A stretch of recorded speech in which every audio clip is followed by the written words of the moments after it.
Hello, everyone. Welcome to a very special Kelly Berger podcast. This is episode number 15. I don't know if we got the 1 and the 5. It's Brian. And today we have a very special guest. He is best known as the foul-mouthed teacher, Mr. Bill Rhodes. Hey, Kelly, thank you for having me on. Hey, Kelly. Hey, Bill, long time no see. I know, we miss you in Austin, man. I know. For those of you who don't know, I recently relocated back to Minnesota for a little bit to financially recover, get back on my feet. When I moved out of Austin, it sucked really hard. And Bill knows I'm well missed down there. Oh yeah, and I do have to say, your last open mic appearance at Strong Mic before you left was phenomenal. It's one of the funniest things I've seen in a long time. Thank you. Definitely went all out for that one. Yeah, we should probably explain to everyone what the Strong Mic was. It's an open mic that's located in a gym while everyone is just working out. Yeah, like one of these like musclehead, like sweaty gyms. It's not like your Planet Fitness. It's a performance gym. Yeah, it's a real Texas gym. They have signs all around the place that says, "Restack your fucking weights and wash your fucking hands." And they actually have the words "fucking" right in it. Yeah. And written in marker. It's not printed out like a fancy gym. Yep. Yeah, and also the Strong Mic is where you and me first met. It is. And I also want to add that first night when we met there, that was actually my first night to do comedy as well. That was my very, very first open mic. So nice. It's been a pleasure since. Yeah. I hope. Well, I'm glad you started like one of the toughest mics instead of the one everyone goes to, like Kill Tony. Yeah. This is my first time. Yeah. Yeah, and well, Bill, before you did comedy, you worked as a teacher. Yeah, I was a middle school history teacher, which is nice. What you do if you don't have Jesus Christ as your Lord and Savior. Yep. And what was it like being a teacher? I loved it. I like working with kids. Adults kind of suck for the most part. And honestly, that's the only thing I really didn't like about teaching. I hated working with administration, state commissions, the teaching, the TEA, Texas Education Agency, stuff like that. But I like kids for the most part. I mean, they're honest, brutally honest sometimes, but I mean, you know what you're going to get when you work with kids. It's the adults that suck. Yeah, it prepares you for dealing with a rough crowd in comedy. Oh yeah. Like, who's more difficult to handle, a room of rowdy kids or a room full of drunken adults?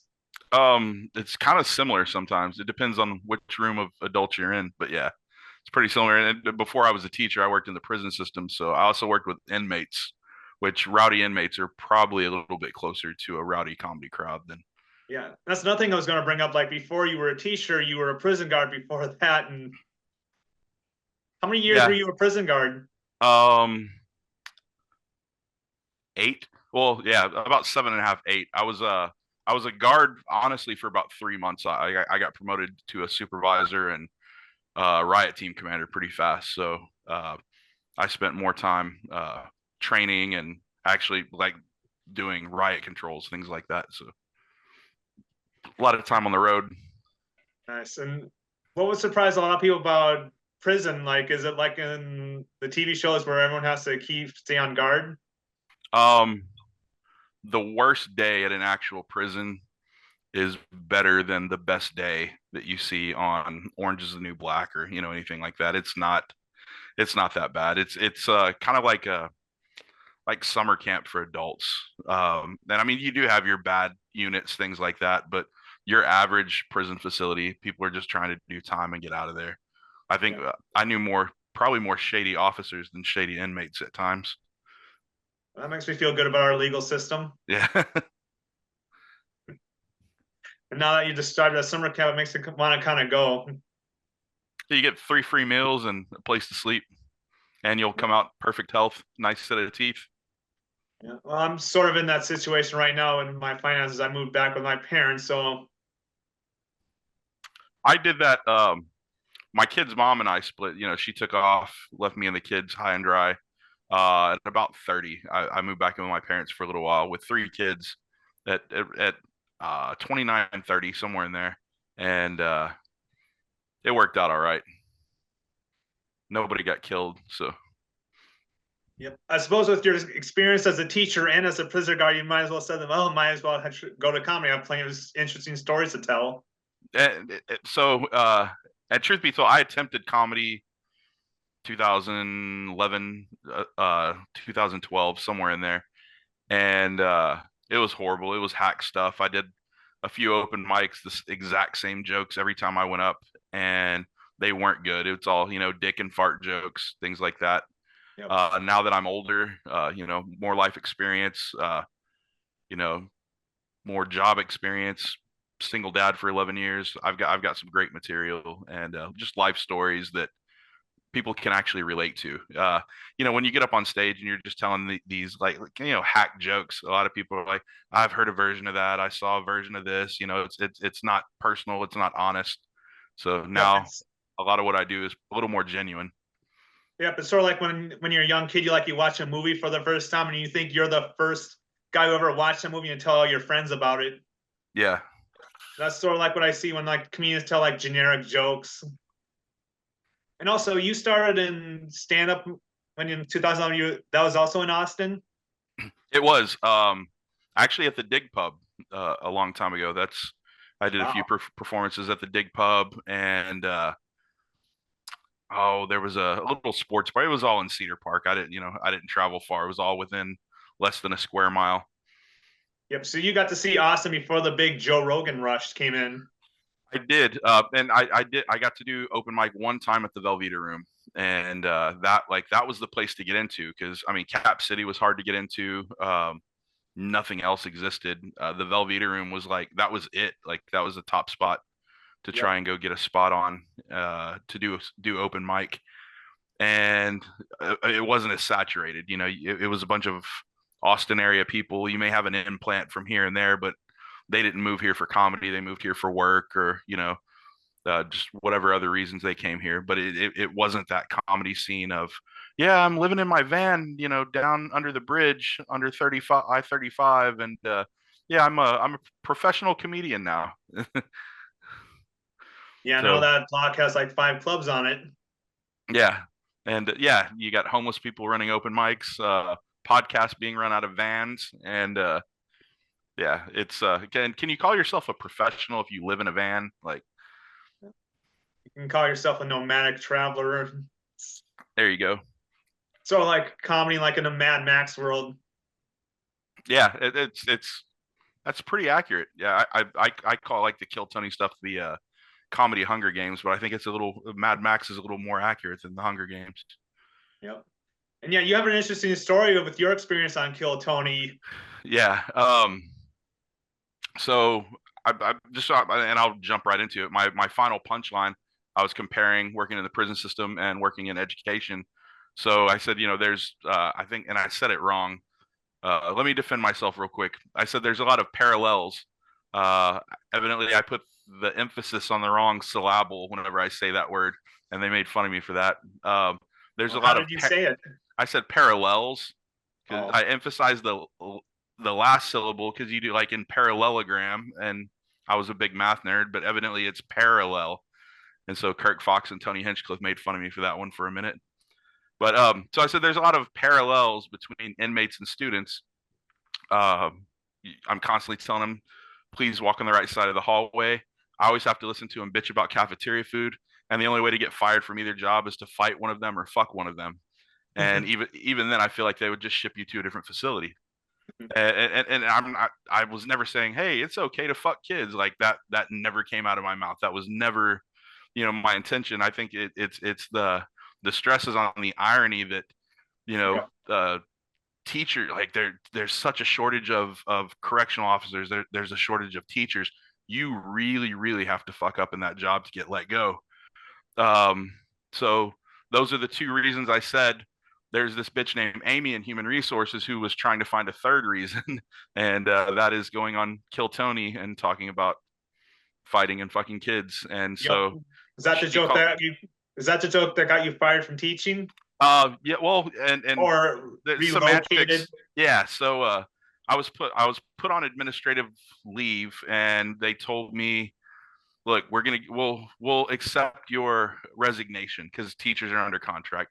We'll accept your resignation, which will allow you to go and get a teaching job somewhere else. Or by Monday, if you don't resign, we're going to go ahead and go to the school board and request your termination. And so I was like, so I would have to wait until the next school board meeting. Yeah, I said I'm going to go with that because that means I'll get another 2 weeks of pay because the next school board meeting was 2 weeks out. And I guess kind of calling their bluff because I didn't want to go back to teaching. And I'm done with education. And so about 2 weeks later, they're calling me in, and they called me in at an inconvenient time. So I was like, look, I can't make it. Let's do this tomorrow. They said, well, you signed a paper saying you would be available within a 45-minute notice during working hours. I was like, I'm not going to make it in right now. Let's do this tomorrow. I mean, what are you going to do? Fire me even harder, you know?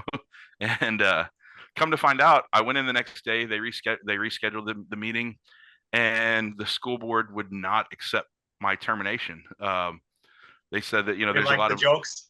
well, it's really really hard to terminate a teaching contract. Like you have to have some legit stuff. And so they had me come into human resources, and I'm just sitting in a computer in a room all by myself, just creating lesson plans for history classes, and which I guess kind of proved my other point, right? It's the only way to get Yeah. terminated, blah blah blah. And even then, they may just relocate you. So they did just relocate me. About 2 weeks later, I took some time off work, and I went and performed up in Utah, Salt Lake City, Utah, at Wise Guys. And I told a joke. Not exactly about what was happening. I talk about the word retarded and just the etymology of it.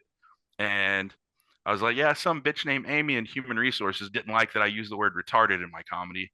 And when I get back, and I posted online because at this point I kind of felt like I was untouchable. Um, I get back to work, and on Monday, Amy from Human Resources comes and sits down with me, and she's like, so we think it's in everyone's best interest if you just go on administrative leave for the rest of the year. I was like, so that means I still get paid through the end of August? She's like, yeah. I was like, say less. I'll see you later. And yeah, so So, I'm getting paid as a full-time teacher right now, and I haven't gone to work since February. yeah. So you said you went up to Utah. So did you have any other open mics in Utah? Like, I'm curious, like how that scene is like. I hit some open mics. I hit a little place. So I did Wise Guys, which is actually on my bucket list, and did a great job. I got invited to go back and headline. They told me if once I get an hour set that I could headline the Rickles Room up there. Made some good friends, good connections. I did a place called Midway in Midvale, Utah. It's right outside of Salt Lake City. It's all owned by the Mormons up there, so it's kind of one and the same. But it's right next to like Post Malone's got that place up there. He's got his Oh Cane's yeah, chicken and all that. Post Malone is in Utah. Yeah, he's one of the coolest guys in the entire world. Like, You uh, met him? yeah.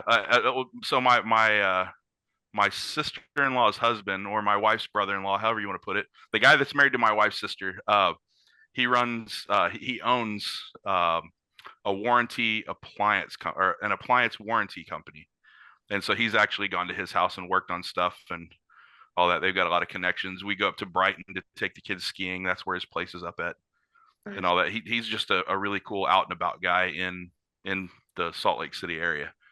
So, but yeah, I hit some opens. I got that spot at Wise Guys. I got that spot at um, Midway, and just met some cool people. Chuck Fury, super cool guy. He's a traveler, a traveling comic. Jay Faneo, I can't ever say his last name right.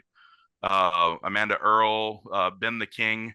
Ben the King's a cool guy. If you ever get a chance to look him up, he actually grew up on a polygamous compound. Like his dad had multiple wives, and so that's his comedy. Like he talks about that.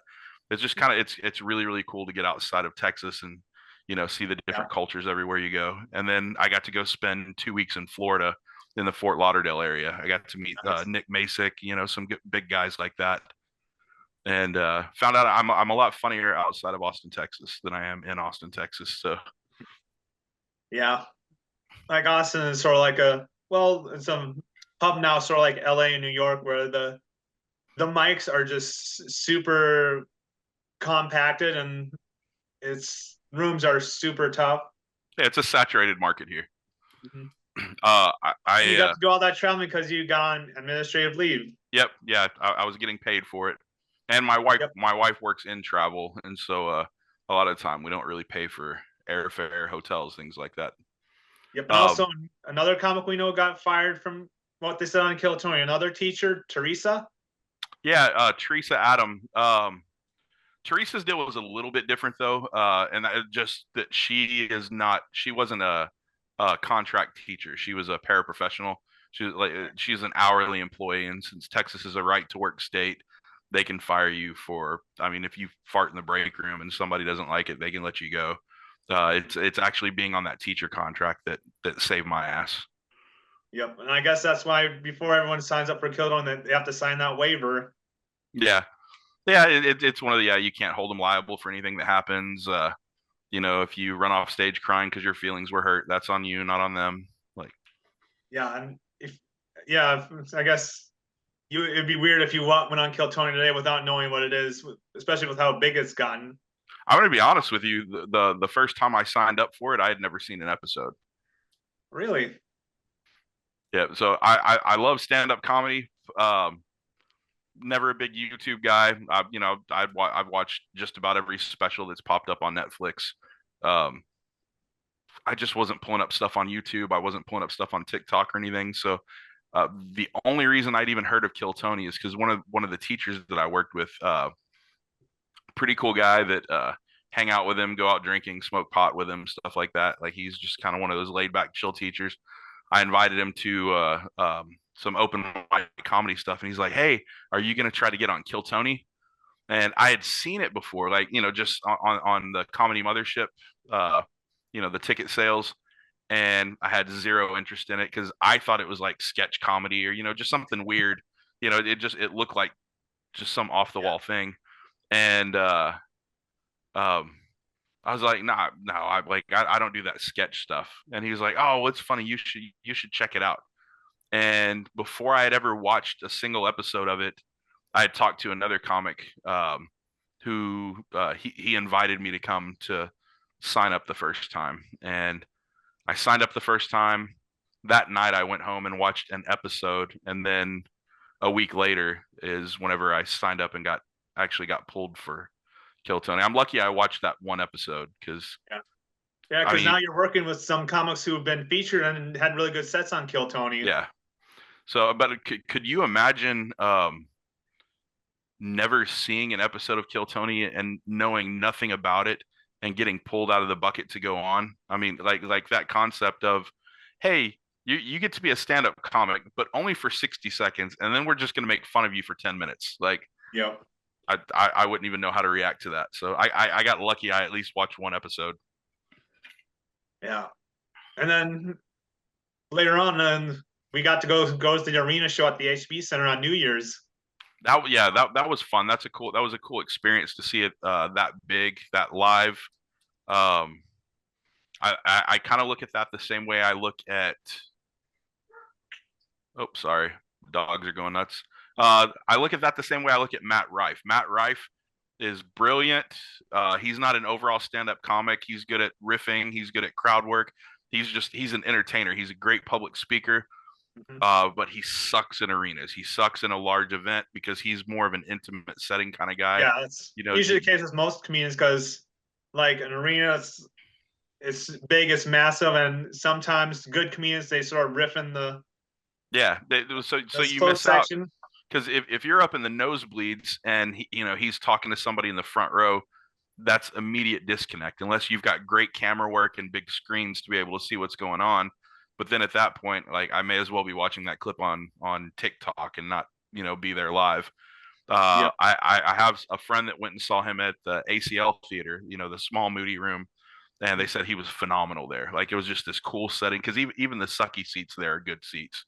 Yep. I feel like Kill Tony, kind of the same thing. I was sitting in the absolute worst seat for who was Harlan Williams on with the first time?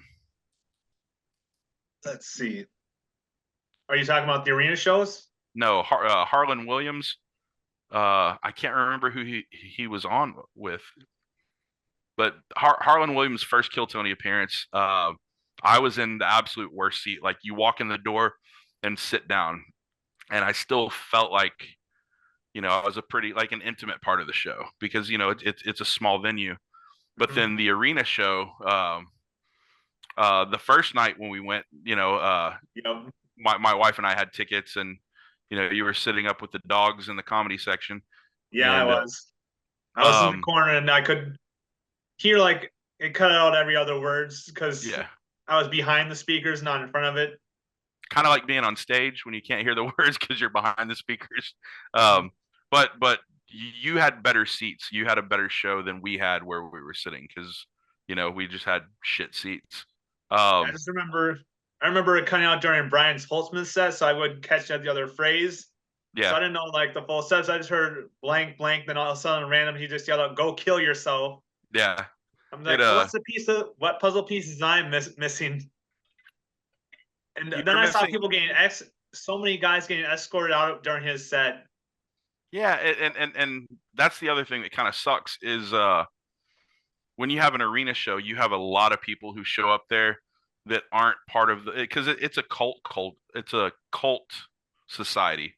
Like it's a really tight culture of people who get into that stuff. If if you take,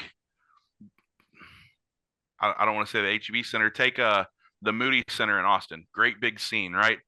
You put Brian Holtzman in there, he's gonna bomb because you're not gonna fill an arena in Austin with enough people that appreciate his comedy, his setting.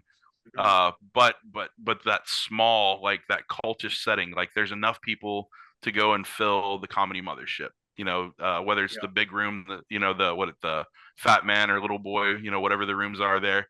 You're yeah. gonna And find the enough. Sunset Strip. I've Yes, seen Brian Holtzman at the Sunset Strip. Whenever I go watch the Secret Show, yeah, that's the first time I saw him was at does very Sunset Strip, well. and he's great in that setting because it's very very personal, and he's not built for a 1 minute spot on Kill Tony. Casey Rocket, another perfect example. That Yep. guy, like you get him on stage at Creek in the Cave or Sunset or whatever, he's so much fun to watch. He's high energy. He's all over the place. I feel bad for him watching him on Kill Tony right now because he's not built for 1 minute. Yeah, his And set. Casey Rocket is a great comedian to go watch live. You sort of feel his energy. You yeah, feel his presence. You catch on his excitement. But you watch him online, and especially if you're like a Point Dexter nerd comic, you're just going like, "What the hell is this?" yeah, but he's not built for 1 minute. He's very, very smart and he knows how to feel out a crowd. So his first 30 to 45 seconds that you see him at a live show, it may be low level, it may be off, but he's trying to feel what works and he clicks, like he figures out what he needs to do and he's going to have a great 15-20 minutes after that. He's not built for Kill Tony. Like that's just not his set. When Tony gave him those 5 minute spots a couple times, he was perfect because he had time to click with the crowd and you know just get a nice little groove and do more than you know uh, trying to be a unique 60 seconds every week. I think the Yeah. fact that he's trying to write a new 60 seconds, he's not a joke writer, he's a performer, Mm-hmm. and I think that's what makes him so special and so unique. Yep. So And oh yeah, and also I gotta say thank you for carpooling, driving me out to the arena shows those nights. not a problem, man. It's yeah, save That was gas, save a lot parking. of fun. It was a great way to end the year, and also it was fun being part of a little bit of comedy history, like watching the battle between Hans Kims and Rick Diaz. Oh yeah, that shit show. And I want to stand up for both of those guys. I think they're both stand up comics. Hans Kim gets a lot of shit on Kill Tony. I challenge anyone to go and try to write a brand new minute of comedy every single week. Not Uh, easy. my solid 10-minute set has taken me months to write. My 45 minutes that I have in total, because I've done it once, is not perfect. And I started doing it, I think, in September. And so to be able to come up with a solid minute every single week. Also, during that week, you're not just sitting around writing. That's when he's going and making his real money. That's when he's traveling. He's on planes. He's sleeping in hotels. He's on the road, sharing rental cars. That's when he gets to write his minute. Like his entire life is comedy. During the week, it's either traveling or flying or performing at other places and trying to come up with something brand new for 60 seconds to come back on Monday for. Yeah, it was fun watching the event of him versus Rick Diaz. It was the event sort of made me think of like the Kennedy and Nixon debate, where one person, people who listened to the radio said, "Oh, this guy won," and then people watched it live said, "This guy won." Yeah, it's they're both good. They're both really, really good. Hans Kim had a big crowd because it was sort of like a Kill Tony crowd, and yeah, according to the comics, like Rick Diaz had more jokes that were more. Yeah, I think his stuff hit a little bit better. Rick's definitely the outsider. He's not in the club. He doesn't get support from David Lucas, David Jolly, Cam Patterson. Those guys who they got a little bit of sway, a little bit of pull in influencing people. Because Hans Kim's their boy. I mean, he sits in the green room with them, a couple times a week, and shares rental cars with him because they'll travel together with Tony and all that. So he definitely has the Kill Tony influence, but they're both super talented. The challenge event was fun. It was sort of like a WWE event where I had people, I think people who are not really into it think it's real, and it's just like a of drama, and the attention adds to the dramatic effect and the entertainment value, which Tony is a fan of, like the WWE style of drama. Yeah, having O'Malley up there as the referee, and I'm a huge wrestling fan too. I love wrestling. I love the aspect of it. They definitely made Rick Diaz the bad guy. Yep. On some different levels, and in ways he was. I mean, it was a very, very unsolicited challenge on Hans Kim's career. They're not career, just his spot at the mothership on Kill Tony. So I do get that side. I understand where some of the regulars wouldn't like Rick for that. I don't know if they legit don't like Rick or if they're just playing the, good guy, bad guy angle. But yeah. But even if Rick won, like, how would the Kill Tony spot it's not a full-time position. Yeah. Well, it's not a full-time position, and he doesn't hang out in Austin that often. Like, he pops up here and there, and I don't know. He does most of his work in Europe, from what I've seen. Right? I mean, he spends more time over there than he spends here. So we'll give Rick Diaz some credit. Like, he did make use of his time, like a tactician, saying like, "Okay, you got his name out there." Yeah. Oh yeah. He's definitely a self-marketer. He's good at what he does. He's a good comic. I think he's super funny. I'll admit he I think he overstepped a bound there with trying to take someone's job in Austin when he's not in Austin to fill that spot once he takes it. Yep, and I think when Hans also took the event maybe a little too literal, like when he beat Rick, I think he sort of like took it personal, and he didn't play with it. There was no class there. Yeah, he didn't play with it, which I know. And of course, I've been with comics many years. I know some comics take the drama really. I mean, like the script and the story super real. So like when kind of like when you get bullied like a high school guy, like they're trying to expect you like to play with it, but some people just take it too real, especially guys who are autistic, like this guy right here. Were you upset at any of it? Not really. I was just thoroughly entertained. And I'll have to say,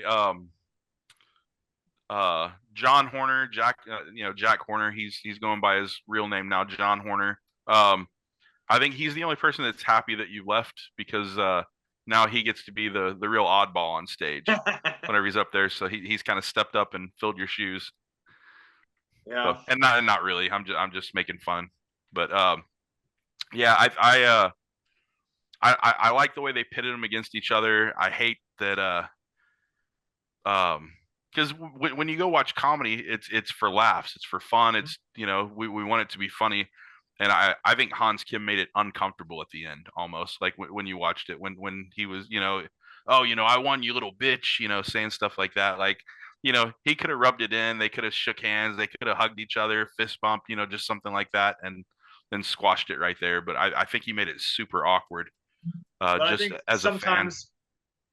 I think sometimes like a little friction can add entertainment value. Like my friend Phil Collis, we spent time back and forth talking like so much like how comedy is so much like WWE.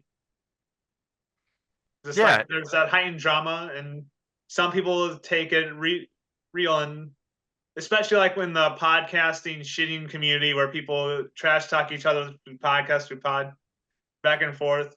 yeah, if it's all in good fun, there's nothing wrong with it. I don't ever want to put somebody down to try to make myself seem better, though, because I think that just makes you look weak. And I'll go back to teaching. I was a teacher and coach for a long time. I used to have kids all the time. Oh, they're trash. That's trash. He's trash. They're trash. I said, if all you do is you're comparing your opponent, the people you compete with, to trash, all that does is make you one step better than trash. If you're putting everybody down around you, you're just the king of the losers. Like, I mean, that's all that is. And Yeah. but if you're good enough to bring other people up with you to be good as well, that makes you a freaking rock star. It I don't know. If I ever become big and successful, I don't want to be big and successful by myself. Yeah. Like I And want people other have people along this. for the ride.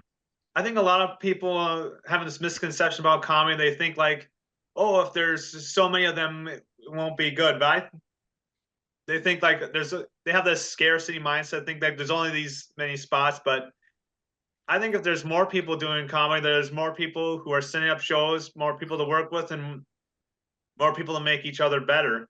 Yeah, Like I compare comedians to food service workers. yeah. Like It's everyone, support. yep. Like people think like there's too much of it in America, but when it's less of it, people starve for it. Yeah, it's Austin's a weird it's a weird animal to compare that to, though, because there are so many people, and Yeah. it's the flavor of the week changes all the time, and Kill Tony has a little bit of an impact on that.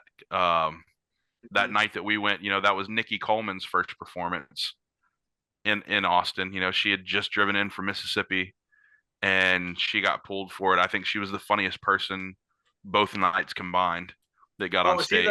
was she the lady with the broken arm? Yeah. Yeah, she had a good She, set. she is like running shit in Austin now. Wow. That lady is performing 5-6 nights a week in Austin right now. Nice. She's running shows, hosting shows. Nikki Coleman and friends. She's got Cam Patterson and David Jolly coming along.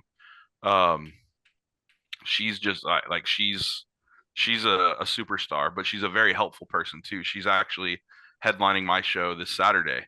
Um, and then Trish Smart. I don't know if you saw her or not, but Yo, yeah, here's the thing. Like before I left, before I had to go, I was lucky enough to get a set at the mothership before I head out.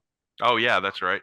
Yep, and I was able to have my set before Trish Smart, so I got to meet Trish Smart right before I left. Okay, she had a killer set on Kill Tony.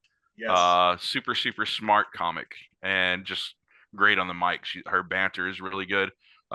She's doing exactly what Nikki Coleman did. She's got her own shows that are popping up everywhere. She's coming in, but before them it was someone else. Before them it was someone else, and so there's just like rotation of people just going through. Um, Sunset Strip just had auditions for their new door guys, Yeah. and the I it's hard to say this without sounding ugly, but Yeah. there the list was very surprising. Um, there were some names on there I didn't expect to be on there. There were some people who didn't even get um a spot to audition that really surprised me as well. Like they didn't even get the opportunity to audition. And so and I'll pull one. Trey Campbell. I don't know if you know who he is or not. Um, It's I redheaded guy, always wears the yellow and black flannel jacket. all He's right. got the bushy red beard and hair. He got to be William Montgomery's son for a skit one time. All right. Just if you get a chance to look him up, look him up. He's a brilliant comic, super funny, very unique. I think he is built to be a door guy at Sunset or Mothership. Like that's his like everything. Just he's perfect for that. Like to Yep. represent, you know, the company, and he didn't even get a chance to audition for it. Yep. That's how it goes with like a lot of clubs, and people get sort of like bitter, like saying like, oh, why didn't they get pick this guy? And I know people have this like the same sort of like attitude towards Acme in Minneapolis. They said like, why did they pick this guy over this guy? But some comedians are better as a host or a guest spot or Yeah. a door guy, and also And, like and at the same it's time, though, it's so saturated. So it's like you've got to get downtown. You've got to hit minutes at every freaking mic that you can get to in hopes that the right person's going to see you to pass your name off to the head door guy who's working for Red Band, or the assistant to the assistant of Adam, what's his name at the Comedy Mothership. Like it's just comedy is lucky. I mean, a lot of the time, just getting that spot. We know a lot of amazing comics in Austin who have never, they've never gotten pulled out of the bucket. They've never had a big opportunity to come up, and they're some of the funniest, smartest comics. They just haven't gotten lucky enough to be funny and amazing in front of the right person yet. yep. And some people think like comedy is like I don't look at stand-up comedy as like a standard like job you punch in the clock to. I consider it like an open field. Yeah, Like the majority of shows I've been to where I got paid were shows I set up myself, and also that's another reason why I'm doing this podcast is to practice putting myself out there because yeah, because every now and then there's like a really great movie that people that got mismarketed, and so it's becomes like a private cult classic. yeah. Um, I'm glad you just talked about the podcast. I'm about to reboot mine and do it again. I'm going to do it this style. My laptop, the podcast you came over and recorded that day we went to Kill Tony. I was about to record online through like StreamYard with an LA based comic, and well, he's worked with musicians and comedians, and I knocked my coffee into my laptop, Ooh. and I lost 13 banked episodes that I had in that computer. Was And ours so one of them? it was Oh, all that, but and it upsets me because I mean, you saw like I had put out that calendar schedule. I had just yep. people signing up. I had a total of 18 comics come over and record, Yeah. and We had a good conversation. We talked about comedy and my recipe for immortality. yes, it was good. It was fun, but and I mean, even though I don't get to publish those, the conversations I had with people were awesome. I got to know a lot of people. Um, but yeah, I got to publish 2 out of 18, and I lost the other 16, which breaks my heart. Absolutely breaks my heart Yep. because I put a lot of work into that. Getting people over, and I lost quite a bit of sleep. Uh, But um, yeah, so never got to publish anything, and it's sad, but I really like this. I wanted to do a more personal thing, sitting with other people and all, but I don't want a bunch of strangers coming over my house where my wife and kids sleep also. right. So that's a And little luckily, different. you can just keep making more of them. That's sort of like when a comedian steals your joke, people get mad. But hey, if you're a jokesman, you can just keep going. Yeah, It's like, do you want to be the golden egg, or the goose that lays them? it's win-win. Yep. Um, And let me speaking of ask, like making your own shows, like how are your shows going in Leander? they're really, really good. My headliner levels are stepping up. I've got some people. It's hard to book a big name headliner in Leander. Um, and I had a kind of conversation with David Jolly on this because I invited him out, and with the money that I can offer, because we don't sell tickets, it's a free show. I get paid like a band, so I get a X amount of dollars, which is cool. On one side, I'm never gonna get a big paycheck out of it because we're not selling the place out. But on the other side, it's low stress, no stress, because I know how much money I'm getting for every single show, and so I don't have to come up with how are we going to pay this person, how are we going to pay that person. I just send people a message on Instagram, and I'm like, hey, do you want to come do 20 minutes for X amount of dollars? And they can say yes or no. But David Jolly gave me a great answer. He said, I'm going to be honest with you, I can't drive all the way out to Leander for that money. And it's not that it's not enough money, it's that it's a 42-minute drive out there and a 42-minute drive back. So not only do I have my 30-minute spot, but I have the hour and 20 minutes of drive time. He said, I could just hang out in Austin on a Saturday night, and I can hit 4 or 5 spots and make that much money doing 4 or 5 10-minute spots that many times. And so, and that's my learning experience from not being, a big time comic or booker or anything, of understanding my limitations on where I'm at. But on the flip side, I have, Nikki Coleman's coming out, and I think she's a big time comic.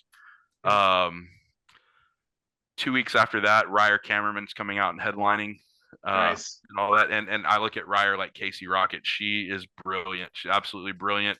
I don't think she's 100% comic. I think she's 50% comic, 50% showman, Yep.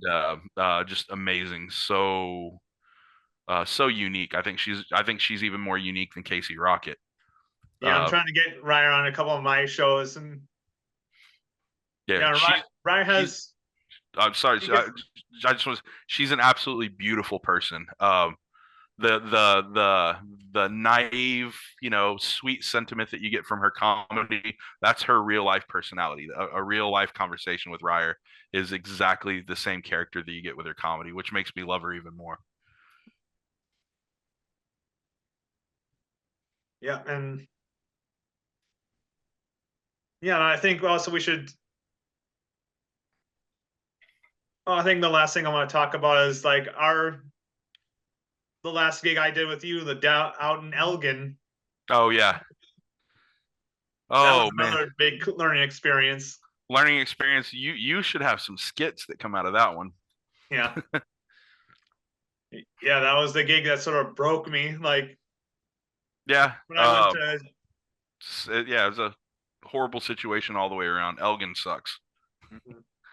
yeah, like that was the that was the bar when I set up. Like when I went out to deliver posters for that place, that's where my car broke down. Yeah. Yep, and but it was also it did give me like experience for like actual road work. Like sometimes these are going to be the type of gigs you get where you spend so much time working on advertising, and then when the show actually comes, the only people who actually show up was like a small family who went there for dinner. And ended up almost getting in a fist fight with the bartender. So I think they put on almost as much show as we did. They were a show for us, and Yep. yeah, we were a sideshow for them. Yep. Um, And if yeah, it's humbling, that just to know that just because you want it to happen doesn't mean it's going to happen. and also you get to learn like how to work with the room. Like if it wasn't for Ben Williams, if he didn't step up and said like, okay, I almost canceled the show because I was like, well, these people didn't come here for comedy, but Ben Williamson like, hey, we came here to do comedy, we're doing comedy. Yeah. So it was stage time, even if it was if it was for each other, it was stage time. And we networked a little bit. That was my first experience with Corey Adam, and so Corey and I have actually become pretty good friends over the last few weeks too, and that probably wouldn't have happened if we didn't have that opportunity. Oh, he froze out. Always about the show. It's not always about the money. It's about the networking. It's about getting to know other people. My internet connection is unstable, much like Yeah, my you life. froze out there for a little bit. Can you repeat that first sentence you said again? It's not always about the comedy or the performance. Sometimes it's just about the opportunity to work with other comics and meet other people and make some connections. And so we got that benefit that night as well. It was fun overall. I think we all kind of Yep. at least bonded on what happened and didn't happen. Mm-hmm. And also, Corey worked the room very well during his set. Oh yeah, yeah. And I don't know if you missed out, but yeah, Corey and I have actually connected. We become better friends since then. And same thing with Ben Williams. I think I've actually connected with him pretty well. And so yeah, I mean, it wasn't all a loss. We get something out of it. If you're looking hard enough, you're going to find something to gain from everything that you do. Now I sound like a fortune cookie. Yeah. Well, I think I covered everything I wanted to in this episode. I think he froze out again. Yeah, so did you. I think we're good. Okay. Yeah, usually sometimes I don't freeze out. I just pause awkwardly and just try to think of what I'm going to say next. Kelly, did you freeze? No, I'm autistic. No, I carry my words like bullets. Like I'm hesitant to send them out. I mean, like, is this going to be a kill shot? Yeah, no shit. I'm the opposite. I have a Tourette syndrome and little ADHD or ADD. I don't know. I've got some letters in there, and mine is I'll throw stuff out there without thinking sometimes, or without the intention of even talking. So Yeah. It was nice talking with you again, Bill, and yeah, thank you looking so much for forward. having me on, Kelly. I can't wait for you to come down here, and if it takes a while, I would absolutely love to come up to Minnesota and Mhm. get to be exposed to a new crowd up there as well. Yeah, Minneapolis has a great scene. It's tight knit, So but right now I'm in central Minnesota, so I'm gonna work on a couple more things to put myself out there, and we'll see how the year goes. Thank you everything will very work much, out how it's supposed Bill. to. You have anything you want to plug before we head out? Yeah, just one thing. I'm gonna stand up here. I've been pushing this just because I got canceled, from my comedy. So I started making these shirts. Fuck cancel culture. It's got my logo on the back. You can buy it at thefoulmouthteacher.com. All proceeds for this shirt, every bit of profit that I make from this, I'm actually putting back into paying off student lunch debt. All right. For the school district that I used to work for. So there's a lot of kids who, you know, I guess parents don't do the paperwork for them to get free lunch or whatever, and so they've racked up lunch debt, and so I'm paying that off because I don't know, kids shouldn't have to worry about where their next meal is going to come from. Yeah, they don't need to have their lunch canceled. Yeah, so yeah, fuck cancel culture is going to help out kids one day. Yeah. All right. Well, thank you very much, Bill, for being here. Thank you, Kelly. Thank you so much. I appreciate it, and can't wait to see you again. Yep. And thank you, Darren, for being there, just looking on at us. Yeah, he's the technical support because I can't afford the Zoom you pay for. All right.